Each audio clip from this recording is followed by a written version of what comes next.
আসসালামু আলাইকুম ভিউয়ার্স। ওনারা দেখতে লাগন আজ 3 দিনের বৃষ্টিতে আর ব্যাগুন ডুফিয়ারে হাহাকার গরির দেশ এবং প্রবাস বাইরে যারা আর ভিডিও সন তারা ব্যাগুন এই ভিডিও ও ব্যাগুনে শেয়ার করিবেন আর ওনারা ব্যাগুন আর আল্লাহ দোয়া করিবেন। দেখুন না বিলাহালে পানি হদ্রই তুই এই দেশের পরিস্থিতি 3 দিনে বন্যায় আর ব্যাগুন শেষ। তো বন্যার সম্ভাবনা বেশি। তো আজ 3 দিন পর আবার বাতাস মারে।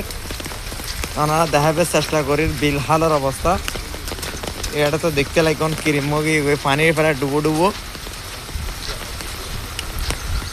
গাড়ি ঘোড়া হম দেখুন না ব্যাগিন ডুবি গিয়ে গই বিশাল সমুদ্র। আপনারা ব্যাগুন আড়ালে দোয়া করিবেন যাতে আল্লাহ ভালো রাখে। ওনারাই আরা দোয়া করছি। আমার ভিডিও বেশি বেশি শেয়ার করিবেন, পাশে তাহিবেন।